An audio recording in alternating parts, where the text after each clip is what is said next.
Okay, welcome back to our YouTube channel.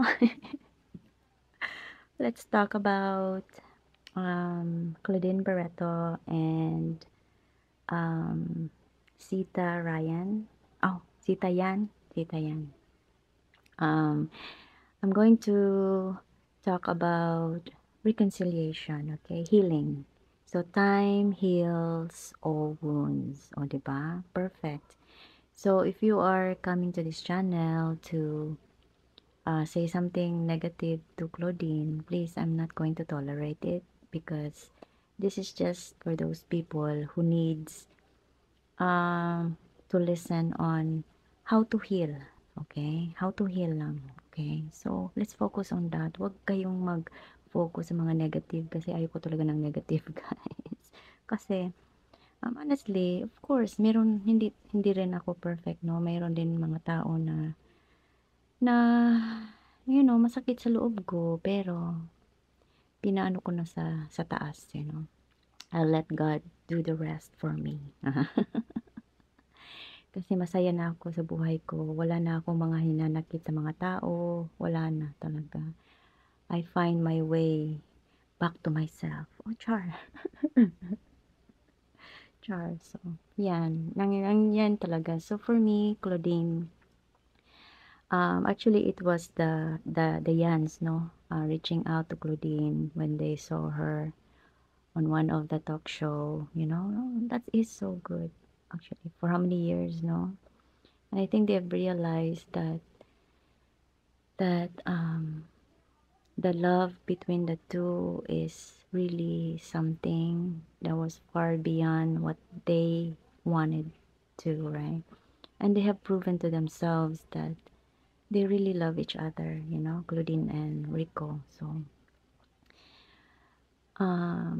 it's not too late yet, right? So that's a good thing that si Tayan reached out to Claudine and wants to be a mom to her, spend time with her, reaching out to her, to really have the lost times that was supposed to be done before, and you have, I think you have read about the last text that Rico did, that despite and everything that Rico told the mom to reach to Claudine, but it never happened. So, and it's a time for reconciliation. So, which is really good. Pagbigyan nyo na, okay? Huwag kayong mag-ano dyan about the negativity. Look at yourself. Kung ano ba sa mga buhay nyo yung hindi nyo na-reconcile. Sa akin, meron naman eh. Kaso wala namang problema sa akin. Nasa isang tao yung may problema, yung makasarili, pag ganun talaga hindi mo ma straight yung life nila kasi selfish, greedy, lalo na sa money, ganyan. So hindi ka matuto talaga pag yung sa isip mo puro na lang pera, hindi mo ma hindi mo ma-value yung relationship ng tao, kung ano yung tao. Yan, pag greedy ka na talaga, selfish ka, yung sa'yo lang talaga yung mundo mo. Okay? Meron naman, ganun naman talaga sana, no? Pero, okay naman kung maging selfish ka, pero mabuti ka namang tao, di okay. Okay, fine. Pero, selfish ka rin sa mga tao, masama ugali mo, no? Hindi rin maganda. And I think that Claudine naman deserve to be happy, Give her the chance to be happy kasi ilang taon din naman siyang nagsasuffer mentally, For me, I really like the way how the events now turning to her, Masaya ako para sa kanila na, reconciliation, time of healing. It's really good. It's wonderful. Especially, you give love, unconditional na, and then you find understanding, maybe even compassionate about the situation. So, ganun. Simple. Huwag nyo nang dagdagan pa ang issue. Kasi masaya na silang, both families are very, very happy na. So, huwag nyo nang dagdagang issue. Ang importante, they all understand each other, and mahal nila ang isa't isa. So, yun ang importante.